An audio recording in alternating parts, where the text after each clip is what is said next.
Vamos a hablar de algo que está siendo cada vez más frecuente y lo que no es un niño con déficit de atención o un joven con déficit de atención, porque estamos empezando a tener un gran problema, doctor. Seguramente ustedes en Europa lo tienen mucho más frecuentemente que nosotros. Ya llegan mamás con el diagnóstico elaborado. Es que mi hijo tiene déficit de atención y resulta que muchas veces no es así.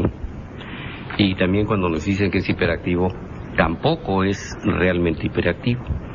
Entonces es muy importante que reiteremos en la información de lo que es este trastorno, este síndrome, cuando se trata de déficit de atención solamente, cuando se trata de déficit de atención con hiperactividad, y precisar los datos, sobre todo relacionados con la impulsividad, que muchas veces es el concepto que las mamás y los papás no se han aprendido.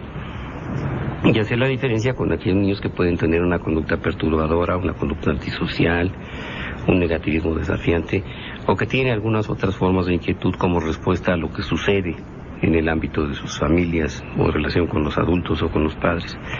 Para eso estamos el día de hoy aquí, y pues nuestros invitados de lujo de cada semana tienen la palabra. Muchas gracias, doctor. Se la están peleando, no peleen. Yo decía, ¿qué está pasando en los consultorios de los psiquiatras, de los pedopsiquiatras, de los psicólogos, de los neurólogos? Porque curiosamente, de nueva cuenta parece que el estigma en contra de la psicología y la psiquiatría reaparece con el trastorno por déficit de atención, y estos niños están siendo llevados a los neurólogos. Sí.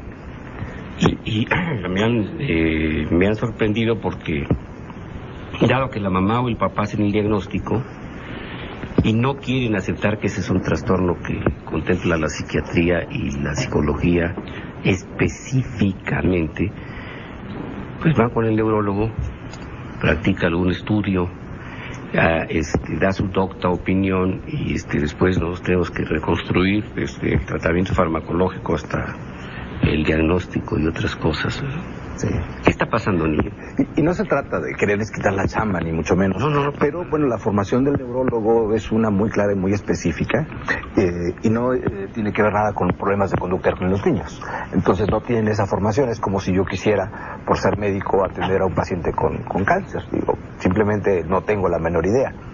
Entonces si llega alguien y me dice es que tiene un tumor y dele tratamiento, pues estoy realmente trabajando en un área que no me compete, que no me corresponde. Pero quizás es el problema menos grave, doctor, porque pues alguna idea tendrá el neurólogo más clara que algún otro especialista que nada tiene que ver con la neurología o con la psicología o la conducta, y que es el médico general, que también le llegan a los papás, le llegan a los maestros también con el diagnóstico. Y como han oído que hay un medicamento para el trastorno de déficit de atención, pues inmediatamente lo dan. Y está causando muchos problemas de tipo social ya.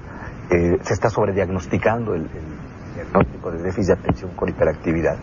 Cualquier niño mal portado es déficit de atención para los maestros. Señala ahorita usted, doctor, los diagnósticos con los que hay que hacer diferencia, como son esos trastornos de proposicionismo, los trastornos de conducta perturbadora. Pero hay un problema todavía más grave que no está dentro de los diagnósticos: los niños mal portados, mal criados, los niños que no tienen estos límites, y que es la gran mayoría de los chicos. El problema viene a ser una falla en los patrones de conducta de la forma de educar a los niños, y que vienen a perder todo el control en el salón de clases, o vienen a perder el control en los juegos, se portan mal, pegan, agreden, y es más fácil diagnosticarlos como déficit de atención y mandarlos al psiquiatra o al psicólogo que escarbar profundamente qué es lo que está pasando con ese niño. Muchas veces los niños se están portando mal porque se sienten mal. Esto lo hemos comentado en varias ocasiones. Un niño no se porta mal, no se mete en problemas por gusto. Un niño no disfruta estar en problemas. Entonces, un niño que está teniendo una conducta que lo mete en problemas, en regaños, generalmente es porque algo siente mal. Hablando primero del déficit de atención con hiperactividad, para irlo diferenciando de otros. El déficit de atención con hiperactividad es un síndrome que se compone de tres ejes principales para hacer el diagnóstico, que es hiperactividad, la impulsividad y el déficit de atención. Con estos tres pilares, la gente hace el diagnóstico. Y si lo aplicamos a cualquier niño, pues todos los niños son impulsivos, todos los niños son hiperactivos y todos los niños se distraen. Entonces, lo importante es el diagnóstico de la calidad de los síntomas. Por ejemplo, en términos de hiperactividad, un niño que está jugando todo el día, dicen las mamás, no para, es como si tuviera motor. Desde que Dios amanece, diría mi abuela, hasta muy entrada la noche, están jugando, están activos, están teniendo siempre muchas cosas que hacer. Nunca acaban de hacer una cosa cuando ya están haciendo otra. Están jugando con el carrito, ven la tele, comen todo al mismo tiempo. Y generalmente están contentos, generalmente están explorando y generalmente están divirtiendo. ¿Con quién los confunden? Con el niño que no se queda sentado en la sala cuando está de visita. Van los papás de visita, traen al niño Jorgito, lo sientan, entonces el niño Jorgito, lógicamente, pues es niño y va a estar inquieto, va a estar moviendo el pie, va a estar jugando con sus lentes. Entonces yo como papá quiero que esté... Mira, estás rascando los genitales inclusive. No, doctor. No, los míos los rasco. Estamos hablando del niño. Otro niño. No, Jorge Luis González, que es una gente muy querida por nosotros. No es un niño. No, es un niño. Tiene alma de niño. Y no se estaba rascando tampoco. No estaba rascando en ninguna parte. Entonces, cuando esperamos que los niños se comporten de otra manera distinta a ser niño, pues estamos viendo cosas de más, estamos viendo moros con tranchete, diría mi abuela. Ya nos vamos, ¿verdad? No, pero no hagan caso de las señas. Nos hacen una seña un minuto antes, más o menos. Hay que concluir la... A mí la que se quedó cuando hacen así que... Se alargue. Pero ahora sí nos vamos a ir a un corte ya. Largo. Les recuerdo los teléfonos, Lada sin costo 01800-888-1500 y para los que nos escuchan del sur de los Estados Unidos, una Lada internacional, sin costo también, 1-866-8501-632. Volvemos.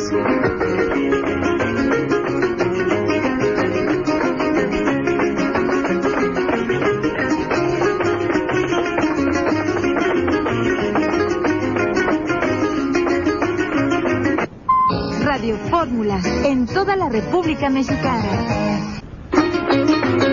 No solo nos puede sintonizar por radio, ya puede hacerlo desde su computadora. Accese a nuestra página de internet www.radioformula.com.mx. Vaya a la sección de entretenimiento. Entre en la estación 1500 AM. Allí encontrará el nombre del programa. Solo dele un clic y listo. Nos podrá escuchar. La Moglia, la familia y usted.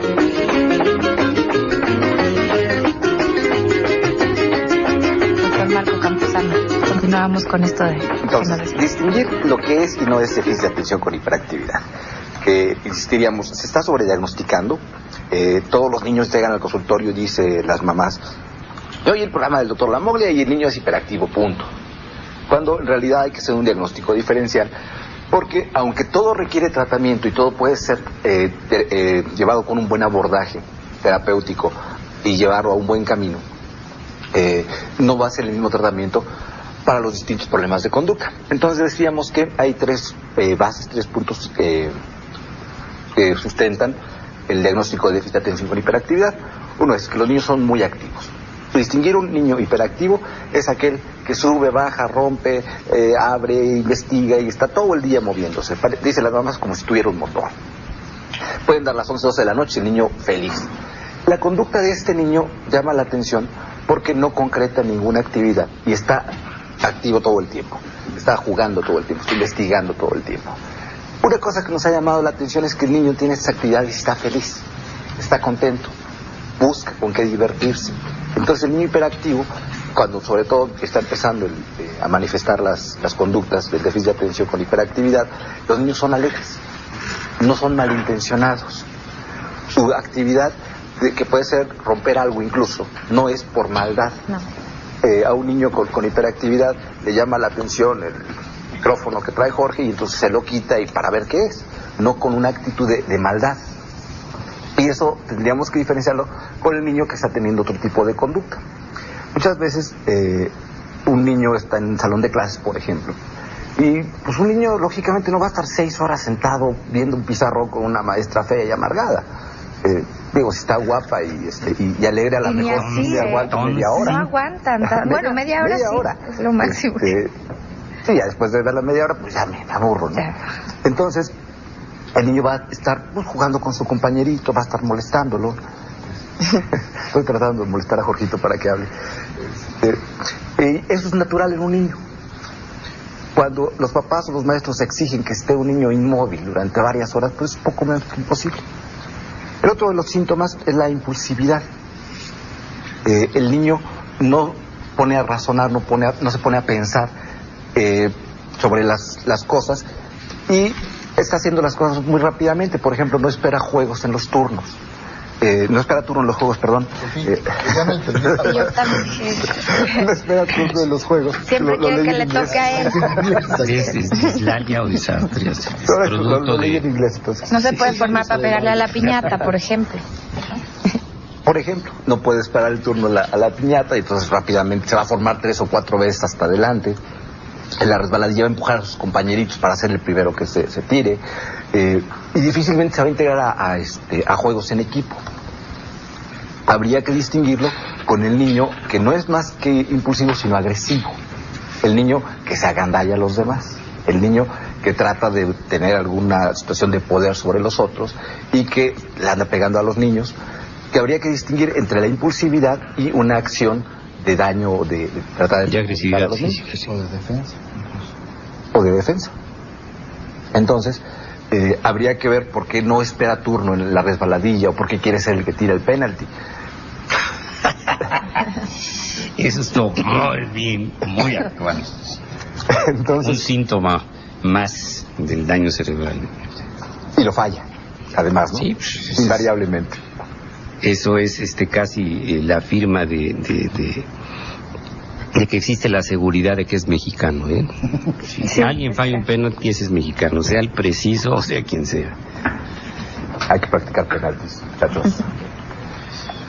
Entonces, quiere tirar el penalti porque a lo mejor cree que tiene la capacidad o porque quiere demostrarle algo a alguien, y no propiamente porque tenga el impulso de patearlo. Y el otro es el déficit de atención. El déficit de atención es tan importante en los niños, de tal suerte que nunca terminan una tarea, no copian el pizarrón, se están distrayendo constantemente. Incluso es difícil que vean un programa de televisión completo. Un paréntesis. Se están distrayendo dentro del salón de clases y a la vez distraen a otros. Todo el tiempo, porque la queja de muchos es esa. Es decir, muchos maestros no abordan el problema de forma directa. Le dicen los papás, es que se la pasa distrayendo a sus compañeros. Alborotando al grupo, ¿no? ¿Te acuerdas, Jorgito? Sí. Es una historia muy larga y triste. Estos niños no pueden mantener la atención fija durante mucho tiempo y un lapso más o menos de 3 a 5 minutos se distraen tratando de poner atención. El niño con déficit de atención trata de ver a la maestra, trata de verlo del pizarrón, pero no aguanta más de 3 minutos, entonces inmediatamente le llama la atención otra cosa. Entonces el lápiz del compañero, la compañerita de al lado, lo que trae en su mochila, y entonces cambia su atención constantemente y por supuesto va a estar fastidiando al prójimo o prójima. Ahora es que grabar este sexenio. Sí, ya. Y empieza entonces a distraer al grupo. Y esto los papás y los maestros lo entienden como un niño con mala conducta, que a lo mejor no es que tenga mala conducta, simplemente que no puede frenar su hiperactividad, no puede frenar su impulsividad y su distractibilidad. Estos 3 pilares para hacer el diagnóstico deben de tener una calidad de tal suerte que el niño no pueda estar integrado a ningún grupo y que se esté metiendo constantemente en problemas. Generalmente las mamás ya están acostumbradas a que el niño esté dando lata en casa y no se nota la hiperactividad. Y cuando el niño se integra a la escuela por ahí de los 5 o 6 años y no puede ser partícipe de los trabajos en grupo, de los trabajos en conjunto, es cuando se empieza a notar la hiperactividad. El niño era hiperactivo desde que nació. Hay mamás que refieren incluso que desde el útero se movían mucho los chicos. No hay investigaciones muy profundas al respecto, pero hay quien señala que así es, que el niño desde que está en el vientre, desde inútero, es muy activo. Y siempre está activo. pero cuando ya tiene que adaptarse a un ambiente con reglas sociales más claras o más estrictas, entonces cuando se nota su problema. Mientras está en la casa, pues anda jugando, subiendo, brincando, y la mamá feliz porque como no está con él, el niño puede andar brincando en las camas, viendo la televisión, jugando él solo, y no inquieta a los demás. Pero a la hora de participar en grupo, entonces ya no puede seguir las reglas. Y no porque no las quiera seguir, simplemente porque no las capta. Por ejemplo, su déficit de atención puede ser tan fuerte que le dicen, Jorgito, por favor no agarres los lentes. Entonces, Jorgito se distrae y nada más oyó, Jorgito, los lentes. ¿Qué hace Jorgito? Pues agarra los lentes. Entonces, su déficit de atención hace que tenga un problema de conducta. Entonces, yo supongo que me está retando. Yo infiero que le dije que no agarrara los lentes claramente y lo primero que hizo fue agarrar los lentes. Lo que pasa es que nada más captó, como si fuera un telegrama, 2 palabras. Jorgito, lentes, y entonces va y los agarra. Su déficit de atención lo va a estar metiendo en esta serie de problemas, que es lo que se le llama desobediencia patológica. Es decir, desobedece por este problema de déficit de atención, no porque él quiera desobedecer. La diferencia con un problema de conducta que no es déficit de atención sería que agarra los lentes para retarme. Para romperlos. Entonces, le digo, no agarre los lentes, se me queda viendo de reojo, va acercando la mano a los lentes y los agarra. Y tiene muy claro cuál fue la orden, desafío, ¿no? Sí. Sí. Entonces, un ojo entrenado, un clínico entrenado para ver este tipo de cosas es el que podrá decidir si es o no un problema de déficit de atención, siguiendo este ejemplo.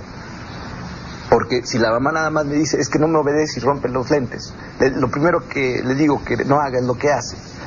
Y yo estoy suponiendo que es déficit de atención y le meto un medicamento que no le sirve para eso, simplemente voy a empeorar el problema. Entonces, sí hay que insistir mucho en que, bueno, pues si tienen un tumor, vayan con el oncólogo, ¿no? Si tienen un problema de vías respiratorias, pues con el neumólogo. Los problemas de déficit de atención y los problemas conductuales, bueno, lo tienen que ver los especialistas en eso. O sea que un especialista en problemas de la faringe no tiene por qué estar tratando las hemorroides debe canalizarlo al proctólogo. No es lo mismo abrir una boca para ver si las amígdalas están crecidas a separar los pliegues del ano para advertir si hay con el rectoscopio hemorroides que estén sangrando o molestando. Aunque a veces huelan igual. ¿Y quién es la persona idónea si yo tengo un hijo en estas condiciones? Primero, ¿a quién tendría que acudir? La cara. Bueno, yo quisiera pasar algunas cosas, Tony. Bueno, son pláticas entre médicos, son escatológicas. Es que de veras hay faringes que huelen espantoso. Qué horror. Yo lo he visto, lo he olido. Olido. Yo quisiera enfatizar mucho sobre lo que es un diagnóstico diferencial. Marco estaba dando una serie de ejemplos sobre qué es hiperactividad, qué no es hiperactividad, qué es un problema de atención, qué no es un problema de atención. Yo quisiera enfatizar 2 cositas. Una, la situación de una hiperactividad es constante, es decir, que dependiendo de los ambientes es como se va a dar si fuera una situación normal, porque los niños tienen esas características. Y vamos a un corte y regresamos, ¿no? Karina, que está hiperactiva hoy, nos manda un corte comercial. Usted tiene la opción de enviarnos un mensaje escrito con cualquier pregunta que quiera hacernos en este momento. Mándelo desde su teléfono celular, escriba familia y el número al que lo tiene que enviar es el 55505.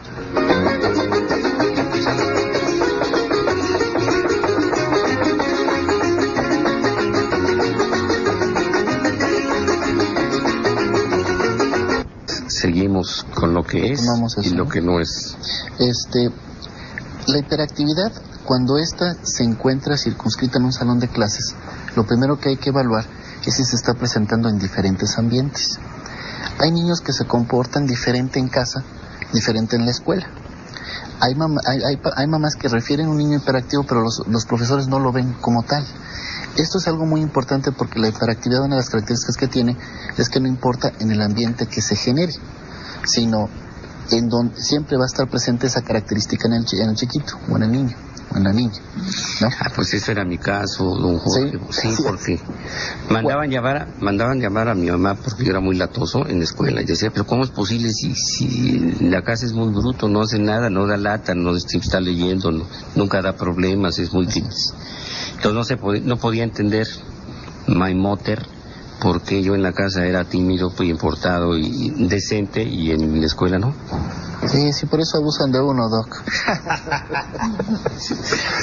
Otra de las... Vale la pena señalar que el trastorno de déficit de atención con hiperactividad es un problema neurológico, es un trastorno de falla de desarrollo de un área cerebral.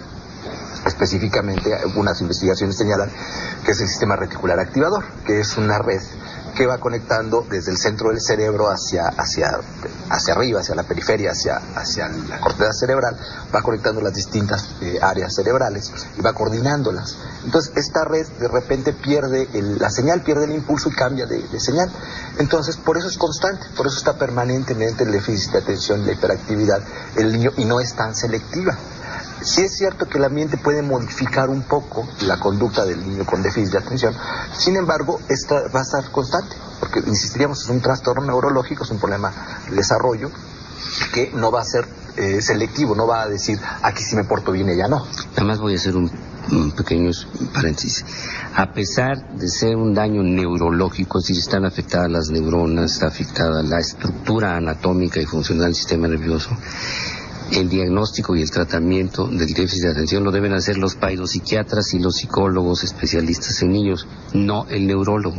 El hecho de que sea un problema neurológico es que están afectados los tejidos y las células y los sistemas que hacen funcionar correctamente al sistema nervioso central, pero el tratamiento lo debe dar, tanto como el diagnóstico, un psiquiatra, y el tratamiento de seguimiento, de recuperación, debe hacer el psicólogo.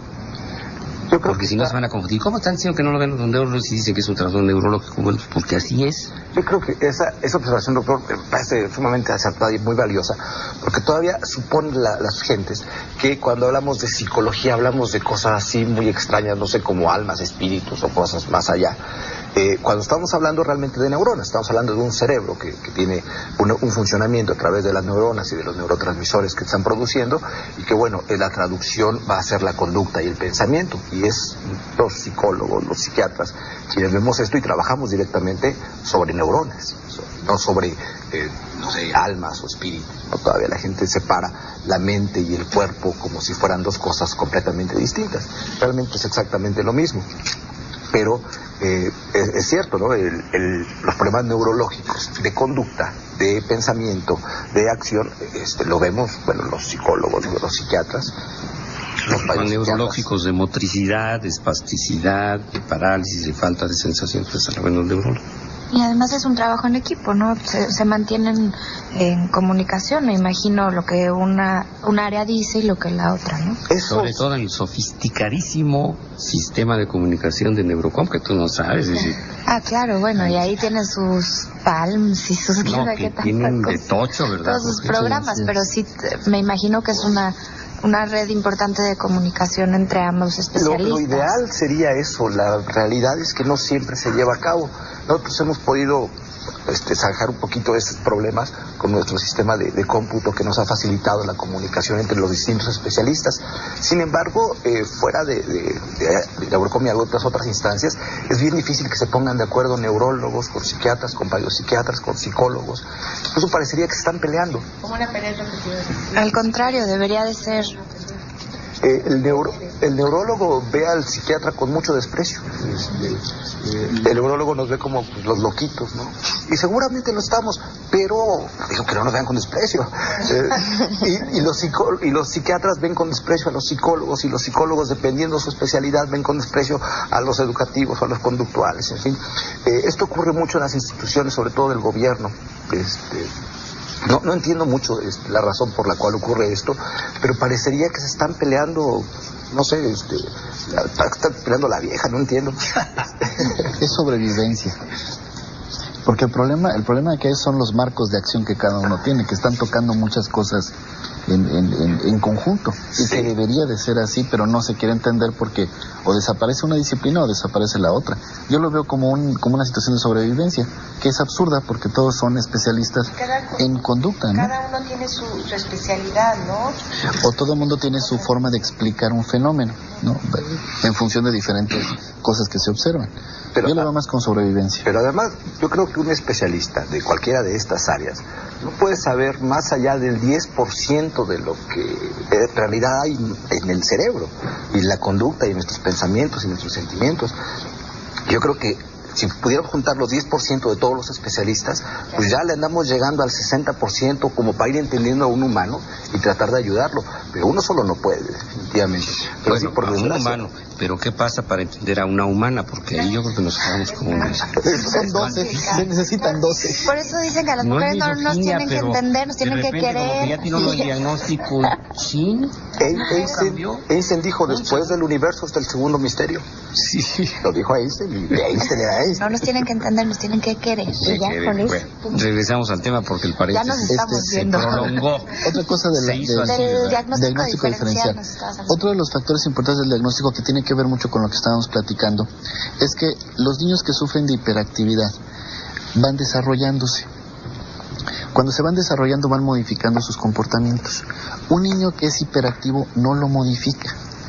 Él siempre va a tener ciertas constantes. Y aquí viene mucho la referencia de por qué el neurólogo no debe de dar su aportación, pero quien maneja mejor las circunstancias son los psiquiatras y los psicólogos, porque tienen que trabajar con la experiencia.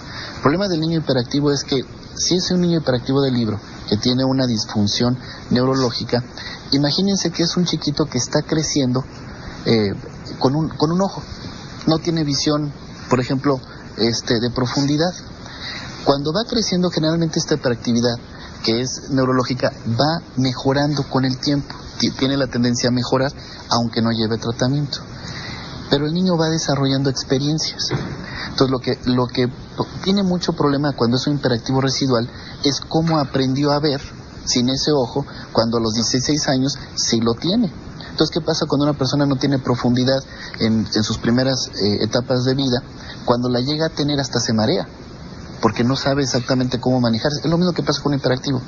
Un hiperactivo residual, el problema que tiene es que la experiencia que adquirió con su trastorno está generando ciertas habilidades que ya después, sin ese trastorno neurológico específico, empieza a desarrollar comportamientos nocivos. Y dependiendo del ambiente en el cual se críe, va a ser un hiperactivo residual con problemas conductuales severos, o va a ser un hiperactivo residual con ciertos trastornos muy ligeros. Entonces, uno de los problemas de hacer la referencia de esta situación diferencial es que la hiperactividad es constante a través del tiempo. La hiperactividad en los niños puede ser hasta por trastornos hormonales, puede ser por un problema familiar, puede darse incluso por una pérdida temporal. Problemas emocionales. Porque les metan un cohete en el fondillo también pudiera ser. Por ejemplo, en estos días de posadas, yo he visto niños que con los cohetes hacen muchas cosas y otros nada más se los ponen. Nos vamos a un corte. Y ya, escríbanos a nuestro correo electrónico, lamoglia@u.radioformula.com.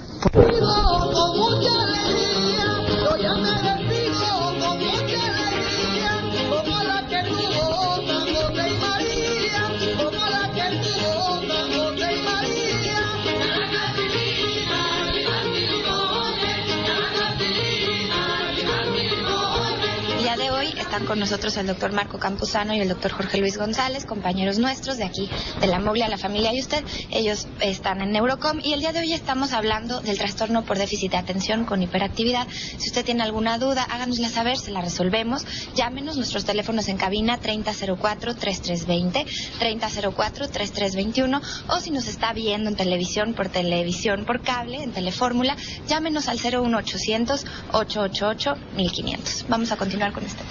Bueno, pues estamos en definiciones y exclusiones. Vamos a tratar de ver qué excluimos del síndrome de déficit de atención, cuyo diagnóstico está sobredimensionado, nos decía el doctor Campuzano. Esto es, se está exagerando la cantidad de chicos, niños, jóvenes que están llegando vía sus padres a los consultorios de los terapeutas y de algunos neurólogos, ya con un diagnóstico elaborado. Yo creo que este niño tiene déficit de atención por esto y esto y esto. O creo que este muchacho tiene déficit de atención con hiperactividad. O simplemente este niño es hiperactivo y ya no lo aguantan en la escuela y me lo mandaron. Que si no va con el psicólogo, con el psiquiatra y le da un certificado de que lo están atendiendo, no lo dejan entrar. Pero entonces vienen ya con este diagnóstico, que es lo mismo que usted acuda con fiebre, con estornudos, con tos y con dolor de garganta, y llega con el médico y dice: doctor, es que yo tengo gripa, dime algo. El diagnóstico lo va a hacer el especialista, lo va a hacer el médico general, pero en este caso lo va a hacer el psiquiatra, lo va a hacer el psicólogo especialista en niños o el psicólogo, y lo va a hacer el médico psiquiatra. De ahí se puede derivar para confirmar el diagnóstico con estudios neurológicos, si es posible económicamente para la familia, o si está en una institución que correlacione la interacción de los especialistas en el tratamiento de trastornos de la conducta. Pero por favor, los neurólogos ven daños neurológicos que afectan las vías motoras, las vías de sensibilidad, y los trastornos de conducta, sobre todo de conducta perturbadora, es decir, que perturba al paciente y a la familia, donde hay disfunciones que se están siendo notorias, pues obviamente no tiene nada que ver con la neurología, con todo respeto para quienes incluso en nuestro propio caso, en el caso personal, tenemos un tratamiento indicado por un neurólogo, como es mi caso, ¿no? Entonces, definitivamente tenemos que hacer esas diferencias, y también la precisión en el diagnóstico que nos está ahorita indicando el doctor Jorge Luis González, y que se está precisando también, anecdóticamente en algunos casos, el doctor Marco Campuzano. Adelante. Si quieres, Marco, da un resumen de lo que vimos, ¿no?, de los síntomas, etcétera. Bueno, entonces hablamos de que son 3 puntos cardinales, o 3 puntos son los que se va a hacer el diagnóstico.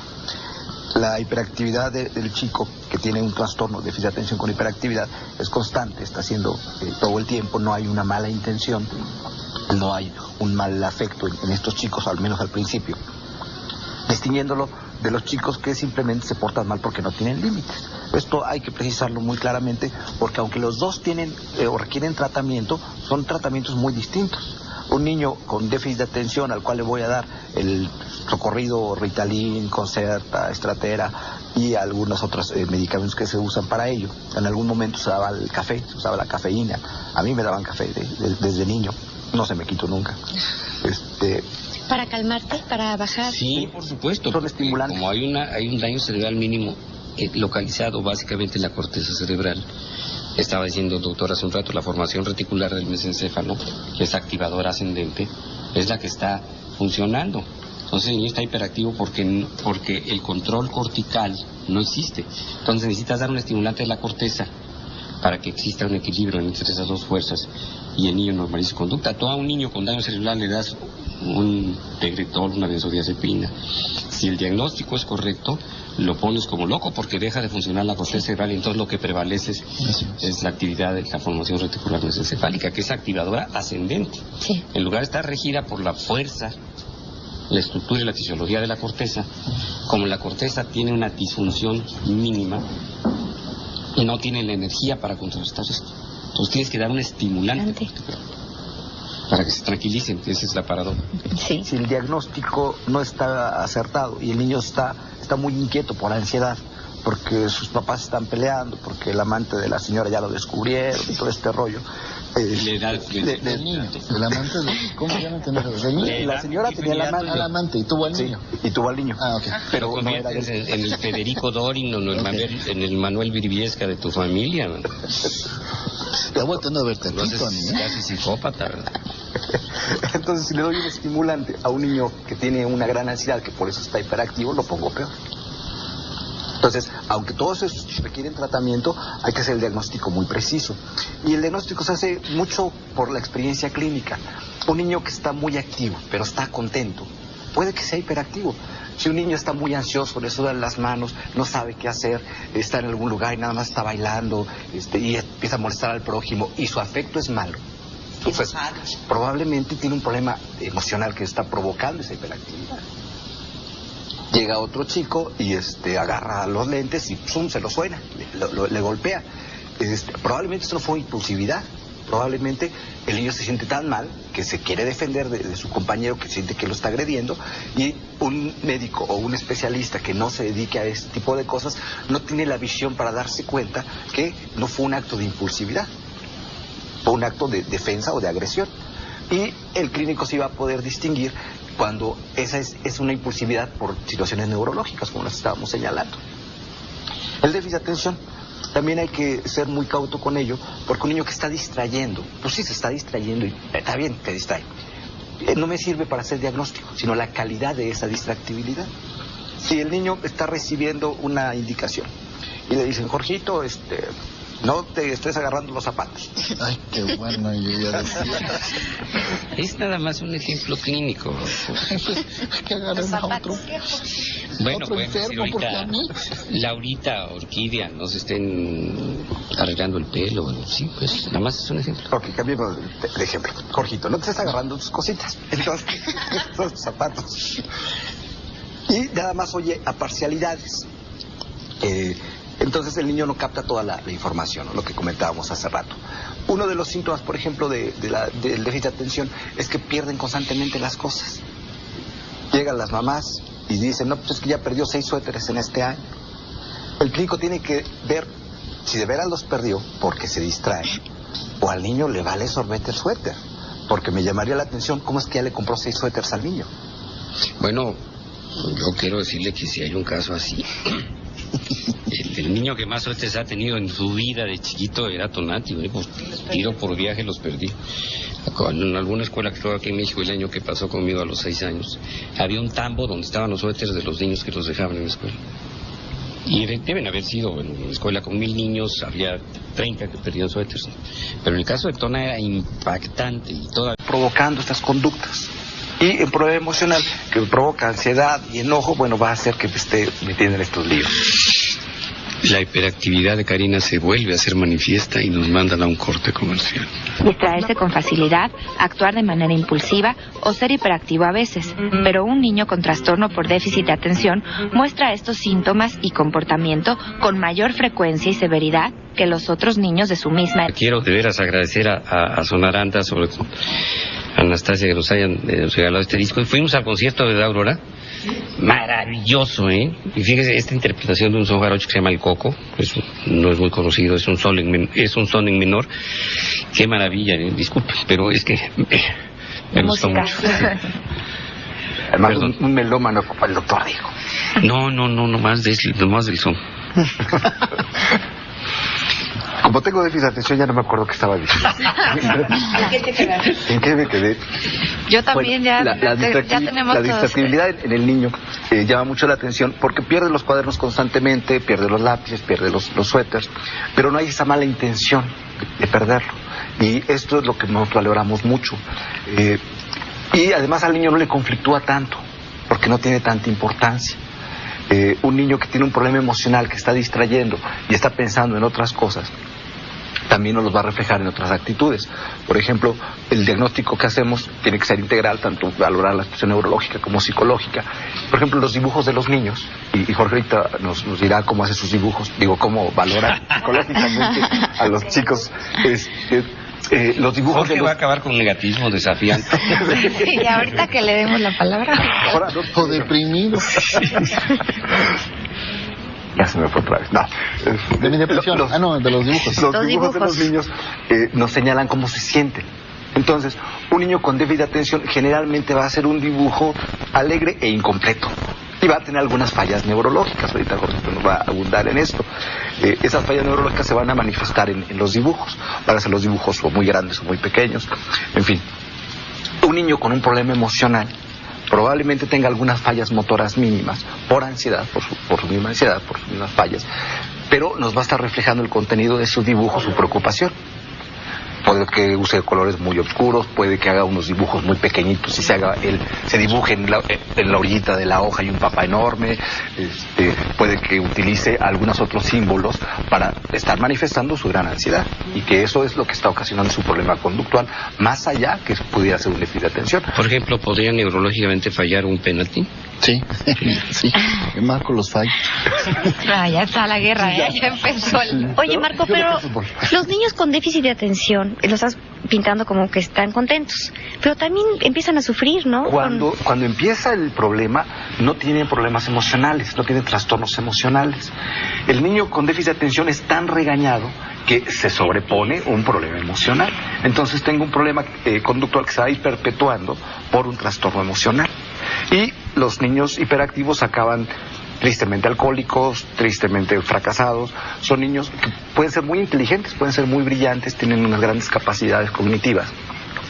Sin embargo, son tan regañados a través del tiempo que su autoestima se va hasta el piso, por supuesto. Pero cuando no son atendidos, hay que decirlo, que esto sucede cuando no son atendidos, cuando no llegan a un tratamiento. Ahora, hablando de esa baja de autoestima y ese conflicto donde ya entran las emociones, después de las enormes fallas, sobre todo de carácter escolar, que pueden tener al llegar a la universidad, por ejemplo, porque hay dos preguntas de esta naturaleza. Los muchachos ya tienen agregado un trastorno por ansiedad. Por ejemplo, María de Lourdes Ramírez, ella se dedica al hogar, tiene estudios de bachillerato, es aquí en la Colonia Guerrero, y dice: tengo un hijo de 17 años. Yo no sé si es déficit de atención o falta de seguridad. Fíjense el cómo. Él se salió de la UNAM porque no le gustó. Tuvo oportunidad de reanudar sus estudios aquí, no sé dónde es aquí, y la desaprovechó. Luego se cambió a la vocacional 5 del IPN, concluyó un semestre aunque debe materias. Me dicen que ha demostrado su capacidad, que no es flojera. Yo pido su ayuda y su consejo. Aquí está el término flojera, que no ha aparecido todavía en el diálogo que estamos teniendo el día de hoy. Pero, por ejemplo, a mí me da la impresión que aquí ya pueden ser las consecuencias, los efectos secundarios, entre comillas, de un déficit de atención donde ha habido cuestionamientos, regaños, quizá expulsiones, reprobadas. Y que probablemente no fue atendido, bueno, seguramente no fue atendido a tiempo. No está ni diagnosticado. Ahí sería ya muy tarde para... No. Nunca es tarde para hacer un abordaje terapéutico. El abordaje terapéutico nos permite o nos enseña habilidades para continuar con la vida en el punto en el que nos estamos quedando. Nunca es tarde. Yo quisiera todavía profundizar un poquito en el diagnóstico, porque a mí siempre mi preocupación ha sido que los profesionistas que estamos en el área a veces confundimos esos términos y confundimos también a la gente. O la gente ya llega confundida e empieza a dar una impresión diagnóstica que ya es más aprendida que lo que está sucediendo. ¿Qué significa esto? La hiperactividad o el déficit de atención con hiperactividad o sin hiperactividad ha sido un rótulo ya muy abusado. Y es abusado porque todos los niños tienen esas características, pero acuérdense que tiene que ser permanente a través del tiempo y no debe de ser situacional, es decir, que no debe de ser una circunstancia de su desarrollo o por una pérdida o por alguna situación emocional que esté pasando el niño. Aquí lo que hay que enfatizar mucho es cómo se hace el diagnóstico, cómo se hace la evaluación. La evaluación tiene que irse en tres sentidos. Cuando nosotros tenemos una situación en donde el niño es hiperactivo, impulsivo, tenemos que hacer una evaluación de sus ambientes. Muchos de los problemas que tenemos de un diagnóstico mal realizado es que muchas veces el psiquiatra o el psicólogo nada más lo evalúa por medio de una entrevista, y no esa es la situación. Se debe de evaluar, si se puede, en su entorno o en entornos similares donde se está desarrollando. Se llaman análisis funcionales, por ejemplo, en situaciones en donde metemos al chiquito en un salón de clases ficticio, por así decirlo, y vemos cómo está interactuando, porque si vemos que tiene un problemita de hiperactividad en la escuela, pero no lo tiene en la casa, nos vemos con la situación impresionante, doctor, que cuando está en nuestra escuela no presenta la hiperactividad y cuando está en su escuela sí. Entonces esto ya nos está hablando más bien de una estrategia educativa, no de un problema de una hiperactividad. Sí, hay un factor situacional, la situación en la que determina, ¿no? Entonces tenemos que evaluar ese factor. El factor de atención, que es otro de los ejes rectores que tenemos que descartar, se puede evaluar con pruebas de inteligencia, con pruebas de habilidades, que nos va a poder decir si el chico está centrando su atención o no lo está centrando. Un poco lo que decía Marco de evaluar la calidad del síntoma, se hace exponiendo al chiquito a esas circunstancias para ver cómo está funcionando. Otro problema situacional podría ser, Sandra, cuando los niños entran en angustia en la época de exámenes, niños. Y entonces empiezan a manifestar una serie de signos y síntomas que se pudieran confundir. Es que mi hija está muy distraída y está muy tensa, está muy nerviosa y anda de aquí para allá y todo, y va a reprobar. Bueno, eso no tiene que ver con el déficit de atención. Si uno le pregunta a la mamá, y bueno, y en otra época, cuando no hay exámenes, es así, no, entonces está muy tranquila. Es una época, ¿no? Puede ser una Vamos época. a un corte. Vamos a un La corte. distractibilidad nos afecta, pero ya nos señalaron que sí. Vamos a ir a un corte comercial. Llámenos, nuestros teléfonos en cabina son 3004-3320 o 3004-3321. También nos puede mandar un mensaje escrito, el número es 55505. No olvide poner la palabra familia al principio. Porque usted es nuestra prioridad, contamos con diversos especialistas que lo pueden auxiliar. La Moglia, la familia y usted.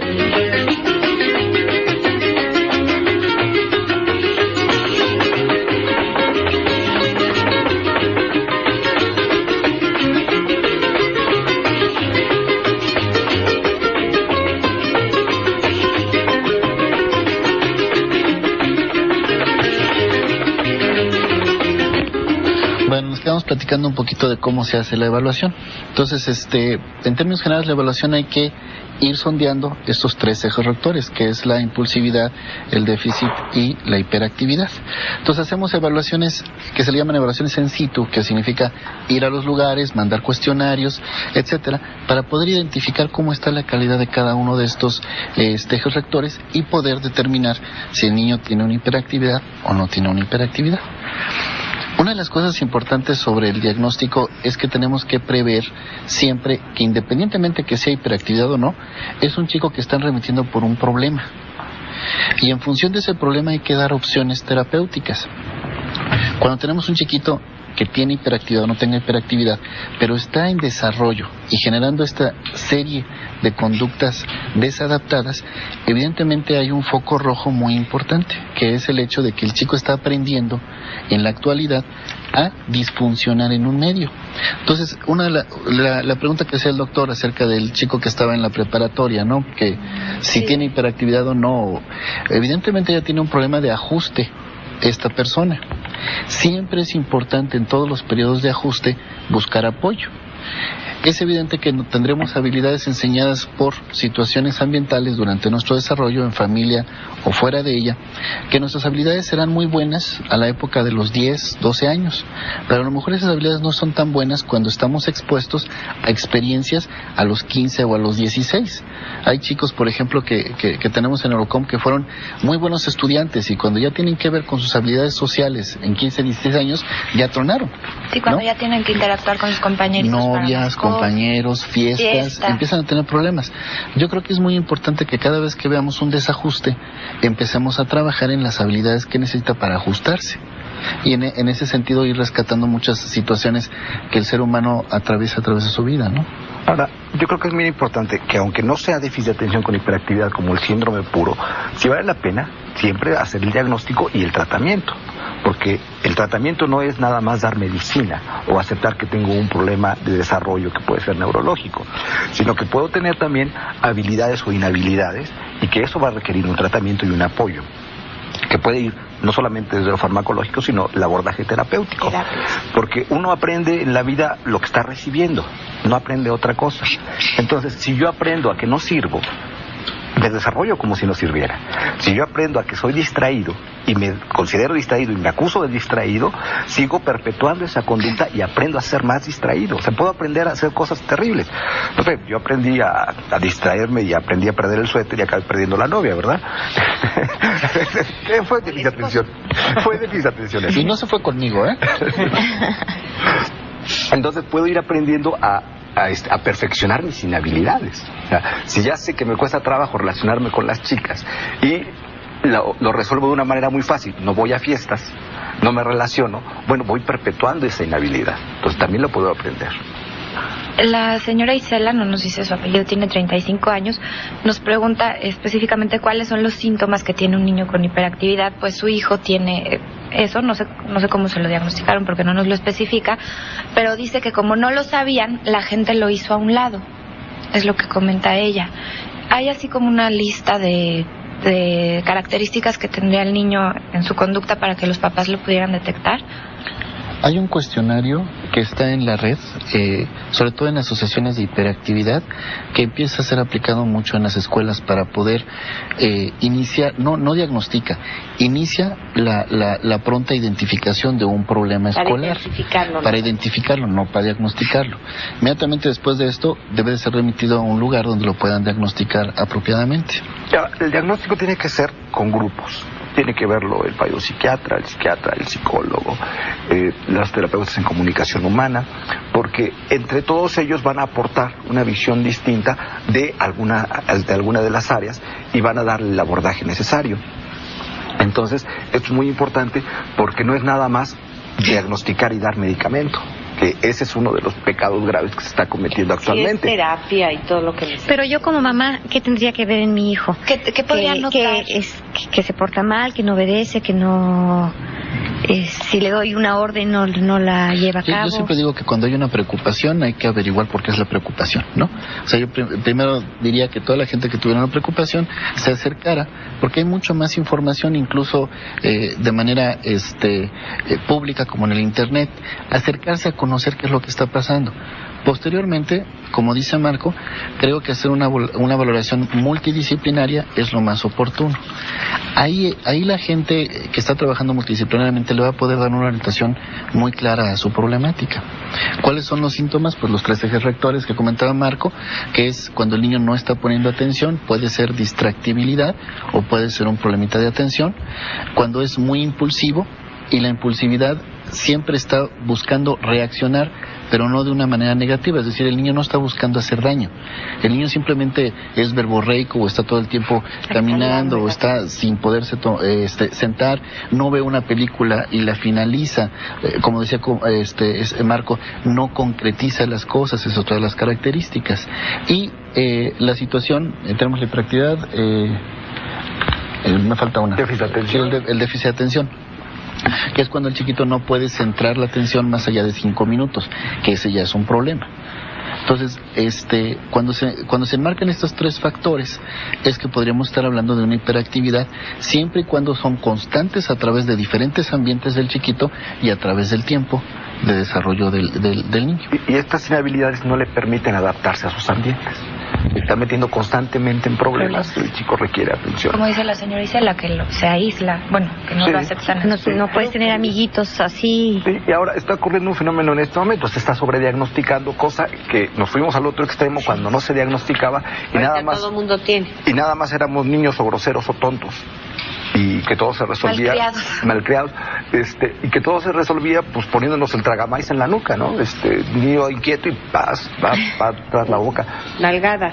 Y esto fue dañando mucho la autoestima y lo que decíamos hace rato, viene un problema emocional muy grave encima de este problema de déficit de atención que mermó a la vida de mucha gente, que acabó deprimidísimos, alcohólicos y con este pequeño déficit de atención residual. O sea, se acusan de tontos, de estúpidos, de que no sirven para nada. Sí, cambian su razonamiento, ¿no? Un chico que todo el tiempo le están diciendo que está mal, empieza a creer que está mal, ¿no? Y a sentirse, y a razonarse. Un niño con déficit de atención, lo entrevistamos en el consultorio, le decimos, ¿por qué vienes? Porque me porto mal. A ver, dime qué es lo que haces que te portas mal. Me porto mal. ¿Pero qué haces? Vendes coca, traficas con tus amigas, ¿qué onda? No saben qué están haciendo mal. Eso es un déficit de atención. Ni siquiera sabe por qué. O simplemente la etiqueta. Están diciendo todo el tiempo, te portas mal, te portas mal, te portas mal. Pero no pueden detectar lo que tú dices, no pueden detectar específicamente, por ejemplo, es que no hago la tarea o es que le grito a mi mamá, o sea, acciones no las detectan. Simplemente tienen la etiquetota de soy malo. Entonces, un niño con esta etiqueta sobrevivía a eso. Porque aparte no se percatan de esa... Te están diciendo me porto mal, pero a ellos no les queda claro qué es lo que están haciendo, por qué los regañan. Sí, lo triste es que el adulto ni siquiera le explica que es portarse bien. Claro, o sea, ¿y qué es lo que está haciendo? Exactamente, o sea, no hay una retroalimentación, entonces el niño no entiende perfectamente en su ambiente lo que está sucediendo. Sí, solamente hay regaños. Eso es un problema de la hiperactividad. El niño tiende o trata de predecir lo que hay en un ambiente, por eso te mide, por eso te prueba. Cuando no hay una predicción es cuando vienen los problemas y evidentemente se traducen en factores emocionales y de razonamiento. Cuando no puede predecir un ambiente, el niño se vuelve caótico. Imagínense llegar a un lugar donde yo no sé si tengo que saludar, no tengo que saludar. Es más, cuando hay una conferencia, cuando ustedes entran, ¿qué es lo primero que pasa? Ver qué está haciendo todo el mundo, para que yo pueda imitar ese comportamiento que es aceptado. Están en silencio. Exacto. ¿Y cómo llegamos todos? Con ansiedad. Imagínense un niño que vive así todo el tiempo y que no sabe qué se le está pidiendo. Ay, sí que... Entonces es un chiquito que vive en confusión constante, ¿no? Pero no se confundan, todo el mundo estamos claros aquí, ¿verdad? Totalmente claros. No estamos. Hay muchas llamadas. preguntas, inclusive alguna que nos envían desde Chilpancingo, Guerrero. Creo que es la primera vez que nos hablan de Chilpancingo. Y desde luego no tiene mucho que ver con esto, pero yo espero que estemos respondiendo a don Alberto Torreblanca, que debe ser primo del gobernador, hermano del gobernador, así se apellida el de allá. Dice, me gustaría que comentara la diferencia entre un maniático pasivo y un maniático activo, y cómo se demuestra, refleja en la actitud. Hasta donde yo sé, nos vamos a preguntar a los doctores y a nuestras compañeras psicólogas, no existe nada, o ningún caso, ninguna persona, ningún enfermo que se llame maniático pasivo o un maniático activo. No sé a qué se refiere a don Alberto. A lo mejor este diagnóstico se lo dio algún chamán, o se lo dieron en la vulcanizadora o en la gasolinera de la entrada, porque médicamente, psiquiátricamente, psicológicamente no existe esto, maniático pasivo y maniático activo. No sé a qué se refiere. Está Jorgito que es maniático sexual, pero no tiene que ver con esto, ¿verdad? Vámonos a un corte ya, por favor. Nuestro correo electrónico lamoglia@u.radioformula.com.mx.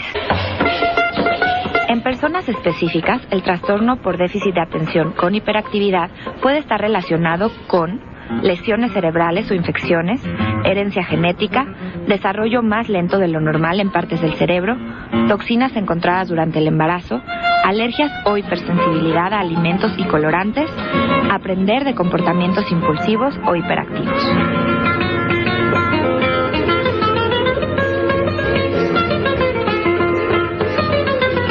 Mónica Telles Girón nos manda un correo electrónico, dice, hace 7 años que escucho el programa, tengo 37 años de edad y un hijo de 11 que a la edad de 7 años le diagnosticaron déficit de atención.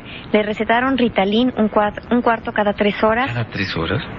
Solamente lo tomó un mes, ya que hubo mucha mala propaganda de ese medicamento. El viernes pasado lo llevé nuevamente al psiquiatra, quien me dijo que tiene déficit de atención en grado de distractibilidad. El grado de distractibilidad, eso no existe. Tiene distractibilidad, ese es el déficit de atención. Se daban también apoplexia, dicen. Le recetó Concerta 18 miligramos una vez al día.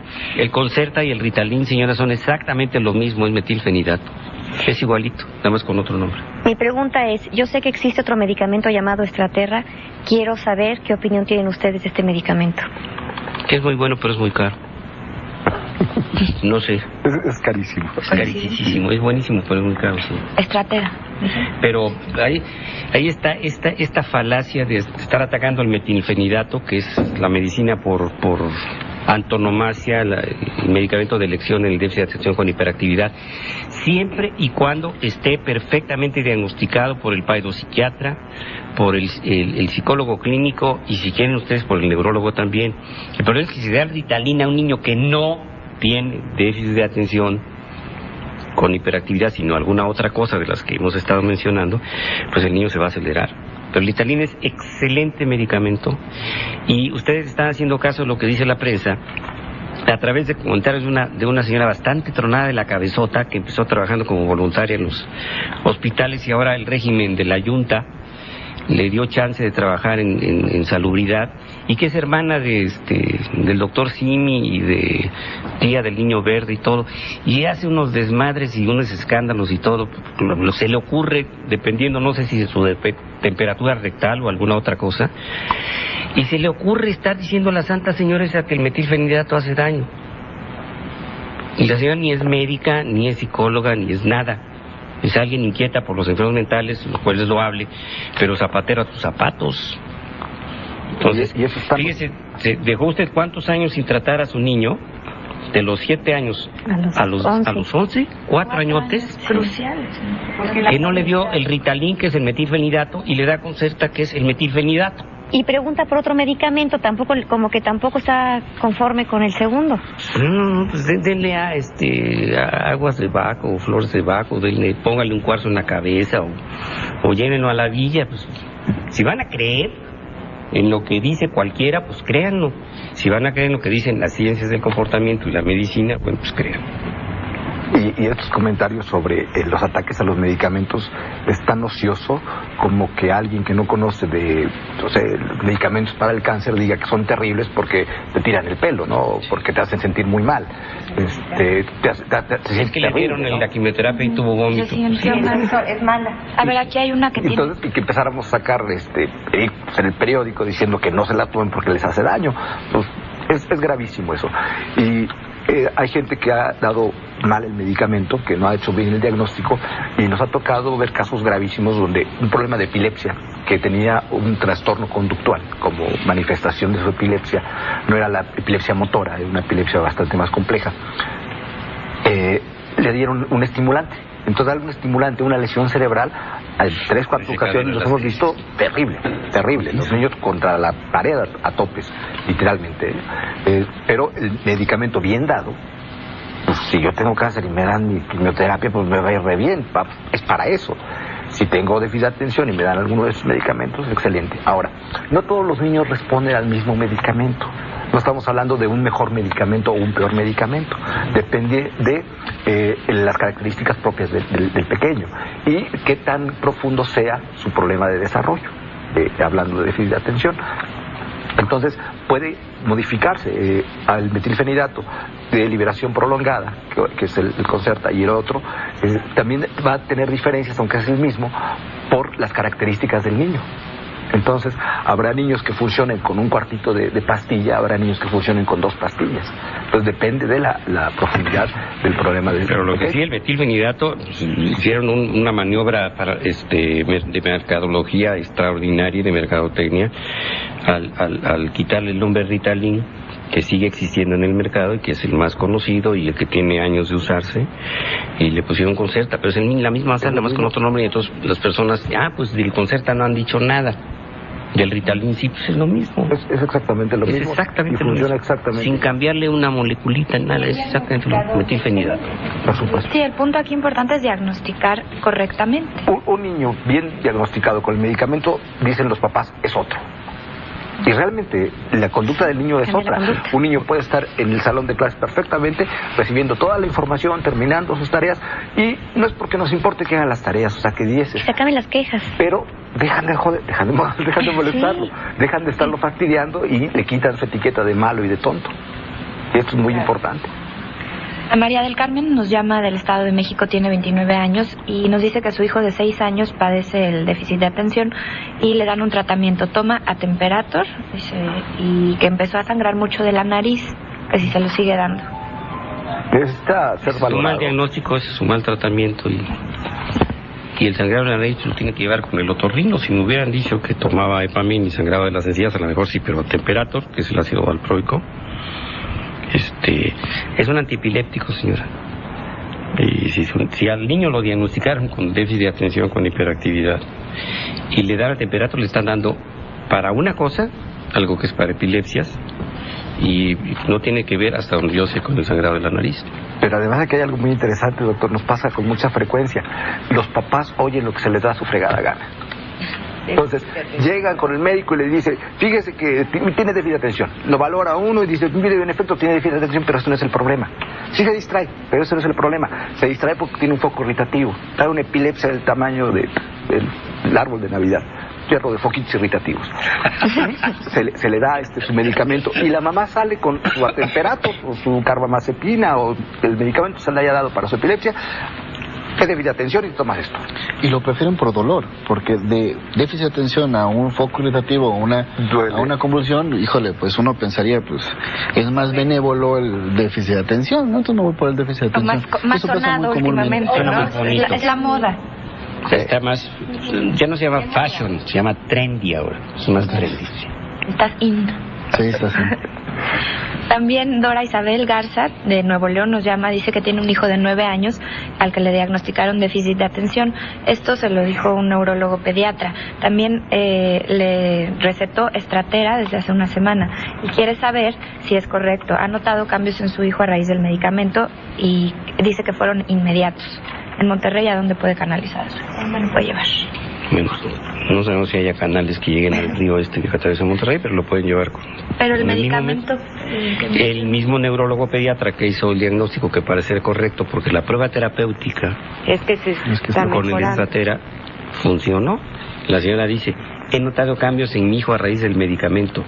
Fueron inmediatos estos efectos, que era lo que decía hace ratito el doctor Campuzano, que estábamos hablando de concepto. Pero entonces esta prueba terapéutica demuestra que el diagnóstico fue correcto. Entonces el mismo neurólogo pediatra, que se ve que tiene un buen internamiento clínico, señora allá en Monterrey, que le sugiera que psicólogo o que psiquiatra continúa con la terapia para este niño. Ya está hecho el diagnóstico, ya le dio su tratamiento, pero tiene que seguir una terapia, y eso sí lo quisiera que lo explicara, Jorge, porque piensan que ya está tomando su medicamento, ahí muere. Y además hay gente que cree que con un frasquito o dos ya se le quitó. Sí. Es un problema de desarrollo que necesita llevar un seguimiento a largo plazo y el abordaje terapéutico. Nosotros nos tenemos que despedir de nuestro público de la televisión. Gracias por habernos sintonizado el día de hoy.